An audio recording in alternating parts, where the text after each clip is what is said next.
If you have a customer admin account, you have access to a powerful feature, My Users. This allows you to manage access for your team. From your dashboard, simply click on My Users. Here, you'll see a list of all your company's existing users. You can view their details, including their name, email, account type, and current status. Adding a new user is straightforward. Click the Add User button at the bottom of the table. Enter the new user's first name, last name, display name, and email address. You can also choose their notification preferences. When you add the user, a password is automatically generated. You'll need to share this with them, or they can use the Lost Password option to set their own.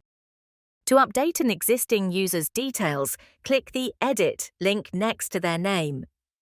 Here, you can modify their first name, last name, display name, email address, or update their notification settings. To temporarily disable a user's access, simply click the Deactivate link in the Status column. Their account data remains, but they won't be able to log in.